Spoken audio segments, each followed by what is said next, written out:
Hello and welcome back to the port. I'm the Guide Major, and this is a review slash guide to the inherent weaknesses of the German heavy cruisers and their exposed engine modules. This has been a collaboration with Eternal Abyss, so I'd like to say thank you to him for supplying a majority of the clips and highlighting this information to me a couple of months back. And this review slash guide would not have been possible without his assistance, so I'd like to say thank you to him, and if you can show him a bit of love down in the comments, that'd be much appreciated. So what we're doing is we're going to be looking at the exposed engine module on the Hipper, the Prinz Eugen and the Yorck, and just showing that it is actually a thing and how it can be exploited by battleships at tiers 5, 6 and 7, and I guess legendary tier as well, but also a bit of a warning to those people who are playing the German tech tree. This is something that you need to be aware of, because if you're not aware of it, then it's going to be something that you can be easily exploited for. So we're going to start looking through some clips. So first of all, what we're going to do is we're going to start looking at the Yorck, which is the tier 6 German heavy cruiser. Now, when it comes to the Yorck, it's going to be rinse and repeat as we go along. But with the Yorck, what you want to be targeting as a battleship is the central area of the ship with your high explosives. If you can hit that central area of the ship, then there's a very good chance that you'll be able to actually knock out the engine modules on the Yorck. So first up we have a clip from Eternal Abyss where he's playing the Scharnhorst, just proving that caliber doesn't really matter too much as long as you get the penetrating hits. And there you can see that he knocked out the Yorck's engine with his first volley. There goes his second volley. So it's a little trick that I've noticed from watching his gameplays is that he tries to obviously time the damage cons. So he fires maybe say one turret, knocks out the engine. There you go. So there's the engine knocked out again on the Yorck. And now the Yorck's also fired all his torpedoes. So this now means that the Yorck is a sitting duck because we know he's had damage con the first engine module being knocked out, or the first time it was knocked out, and now the second time it's gone, he's literally dead in the water and there's not much he can do, especially now that we know he's fired all his torpedoes as well. There's no real reason for Eternal Abyss not to simply abuse the matter of a fact. And so here you see the Yorck getting polished off by the rest of the team. So here's a little clip taken by myself. Now it's nothing too impressive. There's the Yorck, he's stuck against the island, and I'm just loading up high explosives and I'm just firing off. I've already fired one turret, now fired off another turret, and you just see that as the high explosives land on the midships of the Yorck, I've knocked out his engine modules. Now I do get the Yorck a bit later on, but I haven't bothered to include that in the clip. I try obviously my third and final turret, obviously try and knock out his engines one more time, but unfortunately the shells fall short. So here's another clip from Eternal Abyss, and this time he's playing in the Odin, the German premium tier 7 battleship. Now the Odin does have 12-inch guns, but again it kind of shows that obviously caliber doesn't really matter too much, as long as it's battleship high explosives. So he's just get his turrets on target, fires them both off. And as predicted, there goes the Yorck's engines.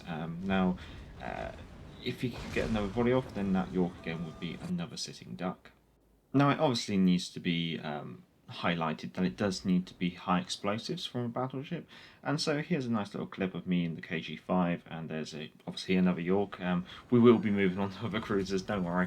But yeah, there you go. So I'm just getting the whole volley off, and what I've done is straight afterwards I've switched to a P. The reason being is sometimes once you knock out their engines, if they have damage con, you can catch them caught out broadside and they do lose quite a bit of momentum as it happens. So here's Eternal Abyss in the Bismarck, and he's just obviously tracking that Yorck as it's trying to make a dash forward behind the island. Now obviously the beauty of being able to knock out the engines on the cruisers is, like I said, you just knock out their momentum, and if you can do it in multiple times, they can't get behind cover as the Yorck does in this case, then obviously you can just exploit the matter of fact because they won't be able to move. So that's been the Yorck class cruiser, the German tier 6 tech tree cruiser, just showcasing quite a couple of instances where the engines can be knocked out. However, this exploit kind of continues onto the Hipper class. So the Hipper class is the tier 7 tech tree cruiser for the Germans, and again, she has the same issue.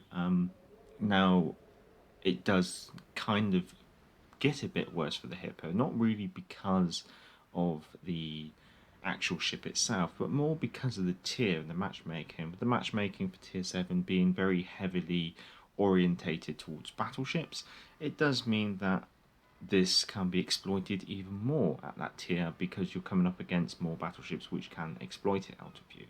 And losing your engines in a tier 7 game and the way that the battleships can absolutely pound it down onto a cruiser will be showcased. Now obviously when it comes to targeting the Hipper, or when being targeted I should say as well, the key area is of course in that central area around where the funnels are. However, there is a little bit of flexibility of being able to aim a little bit forward and a little bit aft. So now moving on to a couple of gameplays just to showcase how it happens. So here's an absolutely glorious clip by Abyss. Here he fires off his 2 front turrets at the Hipper using high explosives and knocks out the Hipper's engines. And now we just wait for the Hipper to do the damage con. Yeah, he's repaired his engines, so we fire off our rear 2 turrets and switch to Abyss, and because we just know the engine module is going to get knocked out again on the Hipper. Now the Hipper is immobilized, exposed, broadside on, and can't do anything about it. And so it's simply just a matter of loading up that AP and polishing off your meal rather than playing around with your food anymore. So there goes the AP. And there goes the Hipper.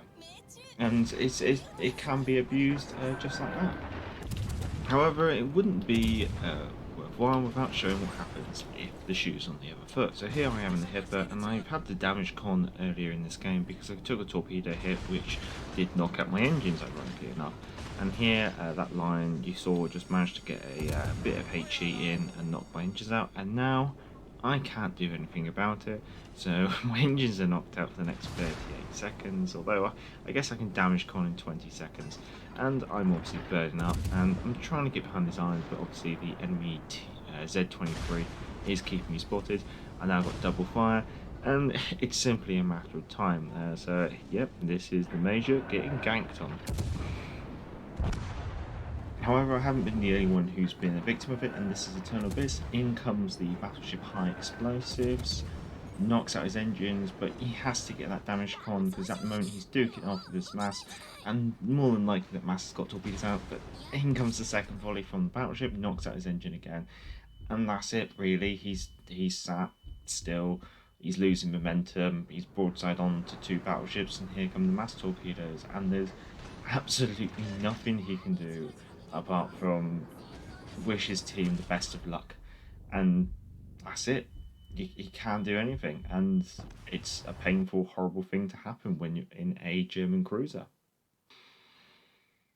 So that's been the Hipper, the Tier 7 tech tree cruiser, with those clips focused more on the kind of it being exploited very well, or it being the shoe on the other foot, and how badly it is to be in that situation where your engine is knocked out. However, it's not just limited to the Hipper. The Prinz Eugen, the Tier 7 premium German cruiser, available in the store for 750,000 global XP, also suffers from this. It's not really too surprising because it is a Hipper class cruiser, but some people might try and say, oh, but because it's a premium it won't have the same issues. Well, it does, unfortunately. So as per with the Hipper, it's aimed at that central section of the ship. If you can target that with battleship high explosives, then you're going to be knocking out the engines. And so hopefully following up will be a couple of clips of it happening to Prinz Eugens, in fact. Going to be the one example of the Prinz Eugen, but here we go. Now, Eternal Abyss plays a lot more Tier 7 than I do, so he obviously has a high chance of encountering a Prinz Eugen, and there aren't that many Prinz Eugens in the game, but here's a really good clip. Now, here he fires off both turrets of high explosives and knocks out the engines of the Prinz Eugen there and then. Now, it's just acknowledging that situation that the Prinz Eugen's not going to want to duke it off with a VII stock, so he's got to turn off to the left. So here, Eternal Abyss starts motoring forward, and we know that Prinz Eugen has obviously used his damage gun because mobility to a cruiser is crucial. So here we just see if we can sneak some high explosives around, and you see that final shell that just clipped the Prinz Eugen, the only one that actually did hit him as well, knocked out his engines again, showing how sensitive this engine module is on the Hipper class cruisers. It can be just one shell, that's all it needs. So the Prinz Eugen goes and chucks some torpedoes around the corner as partially expected, hence why Eternal Abyss did knock his engine speed down to just to slow down a bit before going around the corner and then speeding up. Now we know the torpedoes are gone. Now Prinz Eugen's going to try and turn around to get the torpedoes up from the side, but nope. There you go, and removed from the game. So again, showing that Prinz Eugen has those same kind of issues of the engine modules being exposed. Now, hopefully this this video doesn't annoy too many people, because obviously this is showcasing how to kill German cruisers. So if you play battleships at high tiers, you're going to be absolutely enjoying this video, because you've now just been shown how to exploit these cruisers and remove them from the game. If you enjoy playing these cruisers, I do apologise for highlighting this massive weakness in their design and concept within the game. I'm sure this is going to possibly change some ways that the game plays at the upper tiers, like in German cruisers and versus German cruisers. But hopefully, maybe it might showcase it a bit more, and maybe Wargaming might actually enact upon this information and actually do something about the German cruisers, possibly improving their resistance to having their engine modules and their rudder modules being knocked out, very similar to what they've done with the Russian destroyers. Well, I hope you've enjoyed this almost like guide slash review, I guess you could say. It wouldn't have been possible without Eternal Abyss, and obviously highlighting this and sending in some of his video clips, and then I'm trying to do a couple of clips where I can, but obviously channel stuff does keep me busy, so I find I do run out a little bit of time, obviously trying to get some clips, but I've tried to do my best, and obviously have fitted in a few of my own clips into this video. Well, if you have enjoyed the video, give it a thumbs up, and if you like this kind of content, feel free to check out some of the other content on the channel, and if you still like it, why not subscribe? And if you are already a subscriber, I'd like to say thank you very much. Without your support, comments and contributions, and even things like this, this channel wouldn't be possible. Now this is, wow, I've really enjoyed making it. If you want to support the channel, you can always check out our Patreon page, and if you want to send in your own video clips to the channel for amateur reports or sea trials, then our email address is down in the description. Until next time, I'm the Galloping Major, and back to the port.